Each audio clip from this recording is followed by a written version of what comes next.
ఎప్పుడైతే రూల్స్ మన మాట బయటికి రాకుండా ఆపాలని చూస్తాయో అప్పుడే మనం ఇంకా గట్టిగా అరవాలి. మలాలా యూసఫ్ అనే మహిళ తనని కాల్చిన తర్వాత కూడా ఉమెన్కి ఎడ్యుకేషన్ కావాలి అని ప్రొటెస్ట్ చేసింది.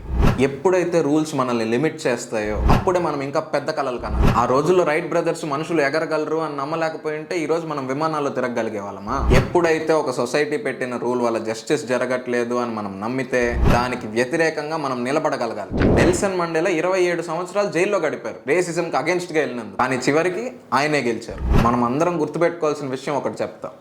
ఎప్పుడైతే ఒకరు సిస్టమ్కి అగెన్స్ట్గా మంచి కాజెస్ కోసం వెళ్తున్నారో వాళ్ళు సిస్టమ్కి అగెన్స్ట్గా వెళ్తున్నట్టు కాదు, ఒక మంచి సిస్టమ్ కోసం దారి వేయడం అనే మనం గుర్తుపెట్టుకోవాలి. ఎగ్జాంపుల్గా క్యాథరిన్ జాన్సన్ని తీసుకోండి. ఈవిడ నాసాలో అపోలో 11 మిషన్లో వెళ్ళిన ఆస్ట్రోనాట్.